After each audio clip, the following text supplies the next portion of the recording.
What's up, YouTube? It's your boy RaZziie Reacts, and today we're reacting to Steph Curry is on fire while eating spicy wings by Hot Ones. Shout out to Hot Ones. The channel's called First We Feast. I don't know if they changed the name or not, or it's just another channel, but I'm going to go ahead and hit that subscribe button. So shout out to them. Let's go ahead and watch the video. So that's good. This is the show. This is the show. That is, oh shoot. Do y'all think y'all can handle if y'all was on this TV show? Or not TV show. Do y'all think y'all can handle if y'all was on this show? Hey, what's going on, everybody? From First We Feast, I'm Sean Evans, and you're watching Sean. Hot Ones. It's the show with hot questions and even hotter wings. And today we're joined by Steph Curry.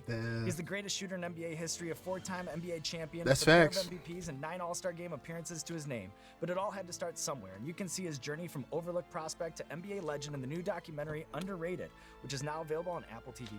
Okay. Steph Curry, welcome to the show. I'm gonna have to Thank you get for Apple having me, TV. I don't Sean. have I it. I'm gonna have to appreciate get it. man. How are you around spicy food before we get started? Steph looked like he can't growing up, handle I didn't spicy food. want anything to do with spicy food, and then I knew it. when me and Aisha got married, she's got the Jamaican heritage, and a lot of that cuisine has to do with some spice. So I learned pretty quickly. So now I'm pretty comfortable with it, but I don't want to talk myself up knowing what's going on here. I ain't gonna lie, after the first one, I'm tapping out. Growing up, we didn't really have spicy food growing up, so.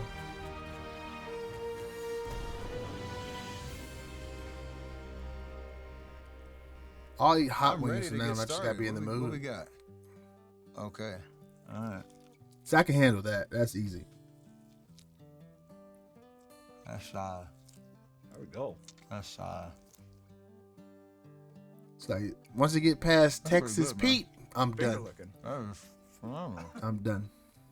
So Underrated, which was phenomenal, by the way, details your genesis as a 3-star recruit, dismissed by the juggernaut colleges, called too small, and according to one 09 NBA draft scouting Too report, small. will never be a star in the league because of a lack of explosiveness. Damn. How do you think things would have been different if you would have ended up at Virginia Tech or Duke? Like, do you think you'd be where you are right now?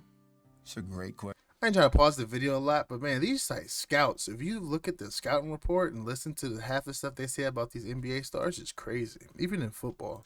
But my bad.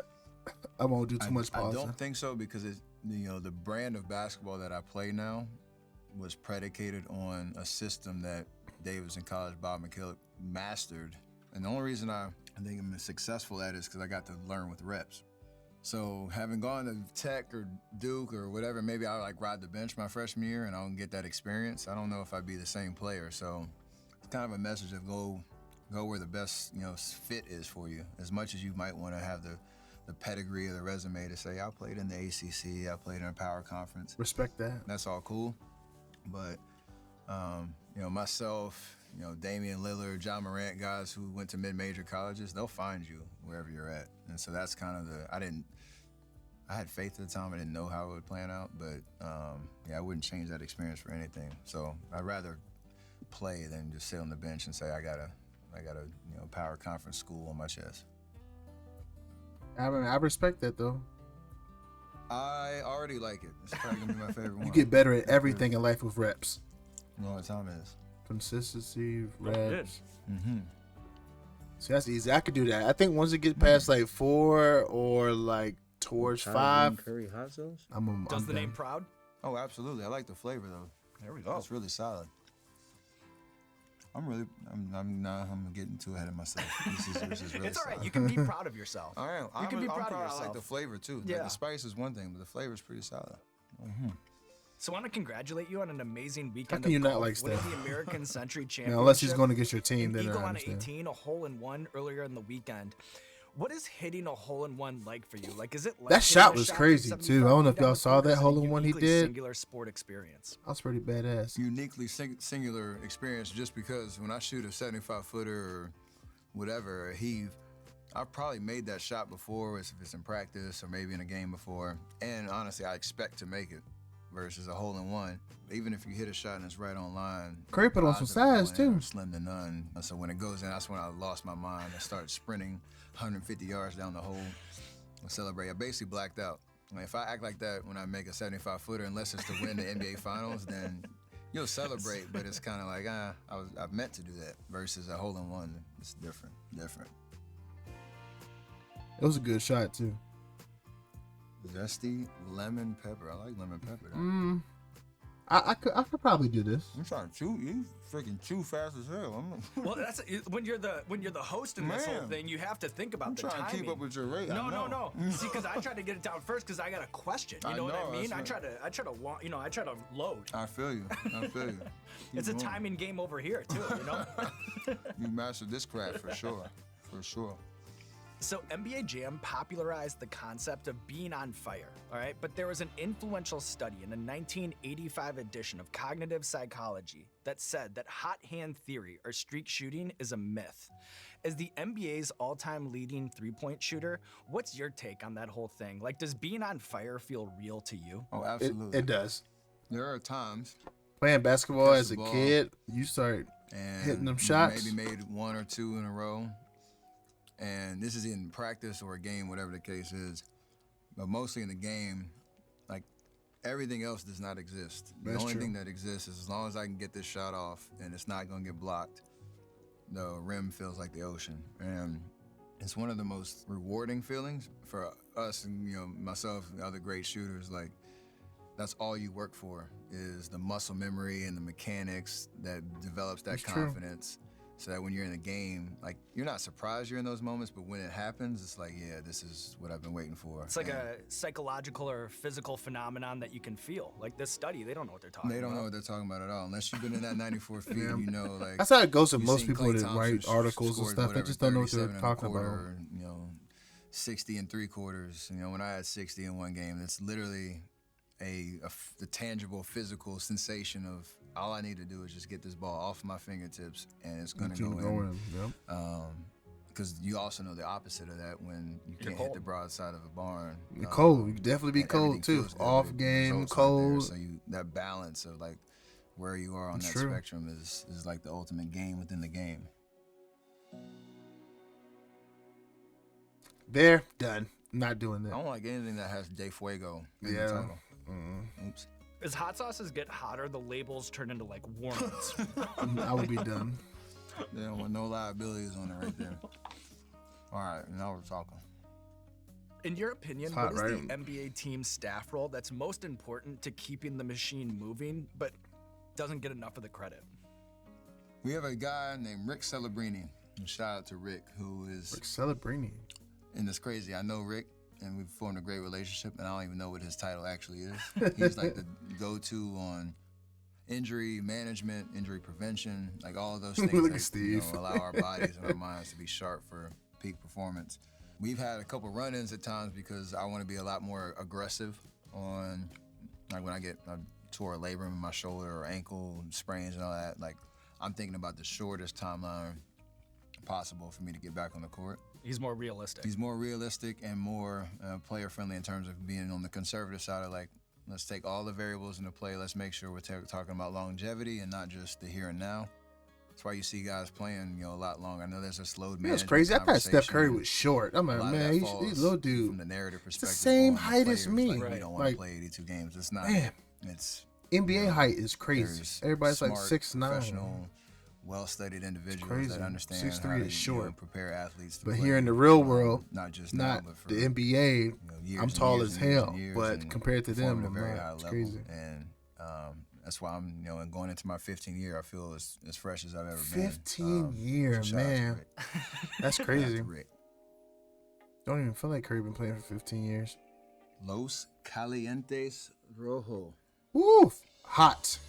My lips are burning. I just want to let you know that. That's what's going to happen. Okay. Keep me updated. Keep me updated as we go. Yeah. I don't know if like acknowledging the heat is a good or bad thing. Right, you want to block it out or you want to... They got water, milk.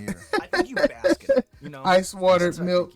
Oh, yeah, my lips are on fire. Yeah, right speaking of uniquely singular experiences, like hot ones is like that, While you're here, Man, might as well soak it in. Absolutely.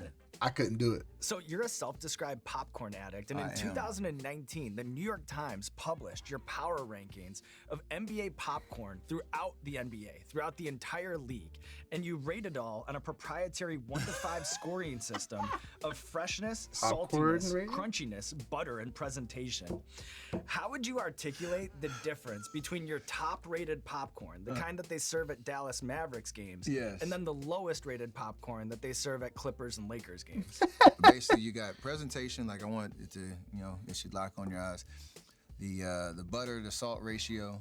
Oh, Talking he, about very oh, he important. ain't Like, playing. I'm a traditional. I don't need none of the bells and whistles. Just make it, good, nice and buttery, salty. The crispiness, right? It can't be like too mushy. It has to have like a nice little crispiness to it, a little texture in the mouth. So that was my ranking system. I went through every arena, gave them like a 1 through 5 on each of those, added them up. And it was kind of exactly what I expected in terms of, the arenas that I know where I look forward to playing in those arenas, not just because of the environment, because of the popcorn. Popcorn's on point. Absolutely. That's But funny. I'm not lying. When that came out the next year, everybody dialed the game up. It was impressive. So I want every NBA player to thank me for, the popcorn that's going around the league right now. You deserve it. Absolutely. That's funny. Absolutely. All right. Steph Curry, a Are you popcorn ready addict. to move on? Second half here. All right. Kicking things off. This is I'm the a third spicy, quarter player. I would this is already tapped we out. gotta get through this. Just gotta get through this. All right, where we at? the spicy shark here. The spicy shark. Ooh, no. Spicy shark. Is that what he said? What's the heat level? Ooh, Man, No. kind of sweet up front, Mm-hmm. and then, it's coming in. I was confused. I thought I grabbed the wrong wing at first, but but I did not. no, you I grabbed the did right not. one. I did not. Yeah. Mm-hmm. I'm right there with you. I'm right there with you. Keep going. Eyes watering. I'm starting to sweat now. Woo. That's what's gonna happen. It's gonna be like you're at the free throw line in the third quarter here as we go on. Ooh. All right. Given your unique insight as a child of a 90s pro, I am curious. When you and your dad talk about like his NBA versus your NBA, what are the things that you guys end up talking about? I mean, the physicality is always the one thing that everybody talks Physicality, about. Like it's always all the the hard main fouls thing. they had back in the day, Yeah. which is real, and the league is, adapted appropriately. But just the overall spacing, right? Like when you watch games back in the day in the 90s, at all times it looked like there was at least 9 people inside the three-point line, Yeah. usually 5 to 6 people in the paint, and just the different, X's and O's and floor spacing and Yeah, play it calls looks that they way did. more congested. He told a story today about a game-winning shot that he had in Madison Square Garden. The way he described the play, he's like somebody double-teamed the post and kicked it out to him on the strong side corner. I'm like, that hasn't happened in like 12 years in the NBA. I remember the last time you had a double team to a strong side kick out for a butt-naked open, game-winning three in Madison Square Garden. So it wasn't just the game-winning shot; it's just like how it happened. And he said it so casually, like, "Oh yeah, that was a good defensive read." It's like that's not everybody's fanning out to the three-point line. They'd rather you try to shoot a shot in the paint. No, that's true. For a game winner instead. So The game is different the game for has sure. changed drastically. Obviously, I feel There's like better a lot of shooters people do now, that, but or those there's are more. Main call-outs he likes to talk about, and The caliber of Context. shooters now are way more than what there used to be. What is that? Jalapeno? Ooh, no. Jalapeno Chico here. I sweated when you said the name. Whew. All right, I'm trying to do what you just said. I'm trying to acknowledge what's Bask it, happening right right. now. I couldn't. Bask in it. It's okay. That whole pitcher of milk would be Alright. done. Mm-hmm. You're not the only one. Come on. Nose running. I'm competitive as hell. I really want. And not to lead the witness, but we've never had an NBA player tap out. No, I'm not. It won't be today. However, you got to wheel me out of here. Come on. So I've messed heard you up. credit Klay Thompson's shooting form as being more pure from a textbook standpoint than yours. Can you explain what you mean by that? Because from Klay's sitting on the form couch, is like, just- they both look pretty good to me. How would I explain it? I'd say his is Korean's more of a repeatable flick. for Like the average person. It's And a what I flick. mean by that is His is just more. it's more kind of uniform from the ground Yeah, it up. is. So for all the hoop heads, like you get your I'm losing. You get your balance from your feet and your power from the base, and you work your way up from there. Like you can't really get your consistency and repeatability by trying to throw it and sling it with your hands and your arms and your wrists. So he has like the most stacked kind of form. Like everything's in line. All of his angles are right. And like if I was gonna take somebody who's never shot a ball before and put a ball in your hand, I would put you in Klay Thompson's positions. Yeah. Because like everybody shoots differently. Like all the greatest shooters in the league, we all have different releases. Ray different Allen, forms. everybody. Clay's is the one that if you just took a snapshot, it's just right here. It's just extreme. It's pretty. I call it the prettiest jump shot I've ever seen. And then if you were giving advice on how to shoot, Hot boy. what movements and idiosyncrasies in someone's mechanics, which ones are adaptable with enough practice, and then which Curry's ones are jump shot fatal is if done crazy. wrong? It's just The getting really technical, the angle of your elbow, because it's really hard to if you have like we call it the chicken wing, or the I don't know what you rarely see this one, but there have been some that kind of come up through here and bring it back out. But this is the one you see the most. The chicken wing is deadly just because it's hard to create the same arc with it and the same power. You can get everything from here, but as soon as you get here, you lose it. As long as your elbow is kind of as close to 90 degrees as possible, I'm much more confident in somebody being able to repeat that, because that's the one I hate to see. It's like the deadliest sin in basketball shooting. The chicken wing. The chicken wing. On topic. Yes. This next chicken wing. Speaking of lethal chicken wings, which one is he on now? That, like, its when I reputation came in, precedes it. This is the popcorn thing, like presentation. You came and look at your eye goes right here first. Yeah. Ooh, the bomb. All right, here we go. The bomb. Beyond insanity. Whoa. Yeah, immediately. Oh, right. I didn't even get that thing in my. Who was it that was like, my putting teeth, dabs on it while they were eating? I forgot who that was. Oh, man, I'm for real sweating now. Yeah. Like for real sweating. All right, and then just be careful around the eyes. I got it. I ain't doing that. I went backhand on you. Smart. All right. Do you remember the first time? So, that's good. This is the show. This is the show. That is, oh shoot! But why is it just sitting on my tongue, like right? It's right on the front. And keeps growing and keeps growing on you. Like the worst is never over. All right, keep going. Do you remember the first time that you ever That pulled boy up on from fire. in a game? Like how old were you, and do you remember what your coach's reaction was? Oh my God! It's hurting him too. He's doing a good job fighting through it. Insane. I know. I almost have to And you apologize. willingly do this every day. Now, yeah, you're getting paid for it. I know. Yeah, you know, willingly. Oh my God! And you're passionate about your game. Yeah. Oh my God! I did it in high school.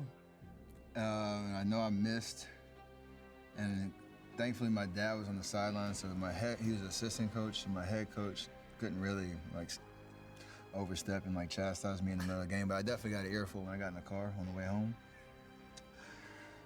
You trying to get through this freaking sauce? That is ridiculous. I get it.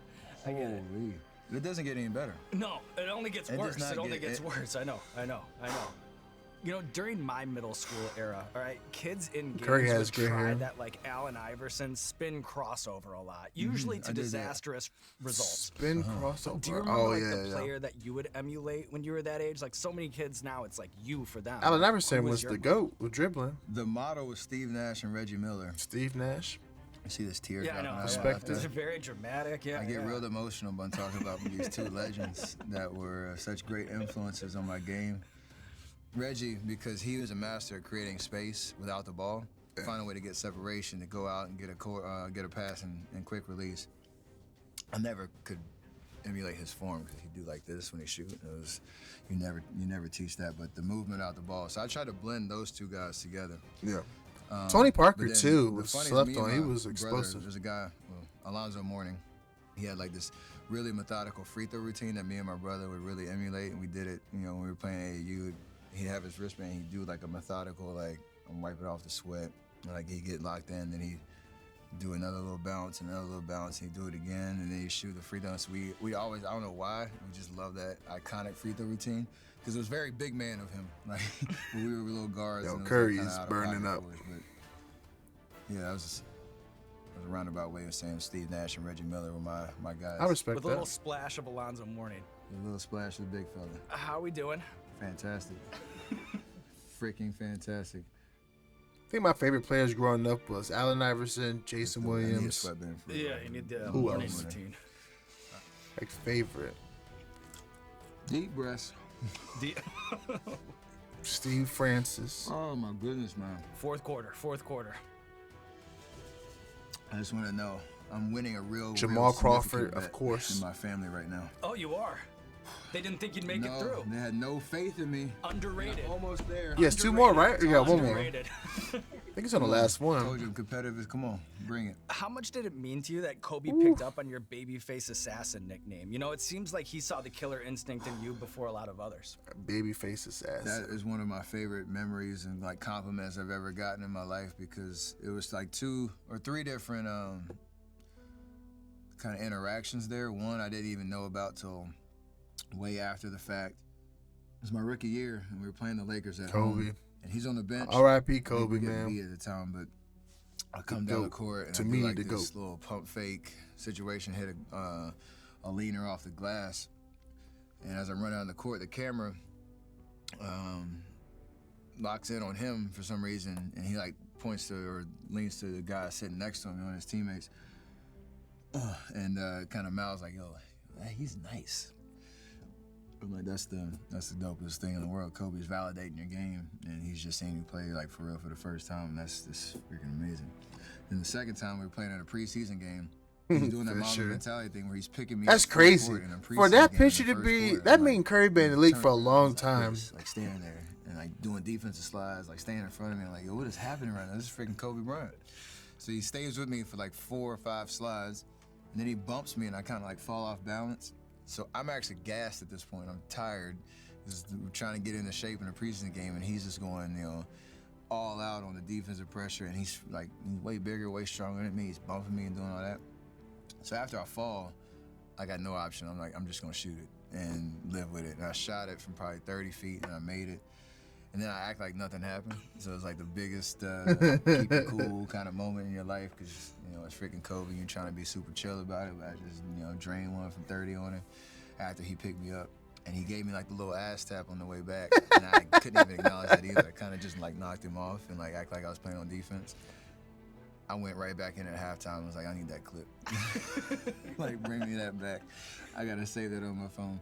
And then the third time is what you're referring to in terms of him kind of breaking down the killer instinct, and I just hide it behind the smile. Like there's a guys that like he was that had like the scowl and the game face and like the killer mentality. He didn't have to say anything, you could see it. Like he's like the joy that I play with and the smile that I have, you get deceived by just the killer instinct that I had underneath and the competitive spirit that I had. And for somebody to validate you like that, No, that's pretty especially cool. he's not giving out compliments like that. No. So Hell no. that was You get a huge for compliment sure. from Kobe, you doing something right. What's this last one? Ooh, I'm doing what you do, brother. Come on. that shit say to be announced. All right, whatever. I'm showing out today. Yeah, To for be real. announced. Salute, Steph? my brother. Hey, what a run. Absolutely. Look at us, right? Hey, Look at who us. would have thought? Who'd have thought? To be announced is crazy. I wonder, is it Oh, like, man. I wonder, I can know, you even I feel know. that? If you can feel that after all those, But it's that's all over. crazy. Wings of Death are behind us. And when I was watching the documentary, and reliving all these moments, they're so indelible to us sports fans, but I couldn't help but to think what it must have been like for you to experience them. So with your brain on fire, your mouth ablaze, what I want to do is bounce a few moments from the doc off of you, some career highlights, and you just tell me the first couple of things that come to mind when you think about that night. Okay. Turning the ball over 13 times in your college debut against Eastern Michigan. Oh, I can't wait for everybody to see this, because when I saw the clip, like you have a memory of how bad it was in your head. Then you imagine 100 13 times worse when you times? see it. Man, So I literally look like a baby giraffe out there. Like I couldn't even stay on my feet. I could not, from me to you right here, I could not throw a pass this way. And the way that it's edited, it's all 13 turnovers literally in a row. And just you see everybody's expression. My teammates like, yo, what the hell is happening right now? Coach McKillop, you can see his wheels are turning. Like, we just gave a scholarship to this kid. Like, what are we doing? We're stuck for 4 years. Coming back down 17 to beat Georgetown in the NCAA tournament. Unbelievable. The highlight of the run, we won the next game, but that, like, getting out of that first round and going to the second round and beating a team like that, knowing we're already overmatched in terms of the seeding, but we were already down 17 in the second half. Unbelievable comeback, for sure. Breaking the all-time 3 record with Ray Allen and Reggie Miller in attendance. To do it in the Garden. And that's dope. To do it with those two guys. I watched when Ray broke Reggie's record. I remember Reggie that. was on the call, so I remember that is kicking in right now. I remember that moment. It was, in Boston, and they waited for a timeout, and he came over and he hugged his mom. He went over and hugged Reggie. So I was kind of just imagining what that would be like with me, and it over-delivered. So definitely a special moment. That's I got pretty to cool, give man. the game ball to my dad, who was sitting courtside too. A proud moment, and you know what? I think you're only going to add to the resume today. Taking on the wings of death, live Damn. and tell the tale. Talk to me. And That's now there's crazy. Nothing left to Talk do to but me. roll out Couldn't the red be carpet for you, me. Steph Curry. Talk to me. This camera. Let All the the people know what you cameras. have going on in your life. Hey, make sure you check out the underrated documentary, Stephen Curry Underrated, coming out Apple TV Plus. Hey, July shout out to Curry. 21st. Y'all go ahead and watch Whenever that. Shout you out can to get Hot to your Ones as TVs well. and get these sauces with it.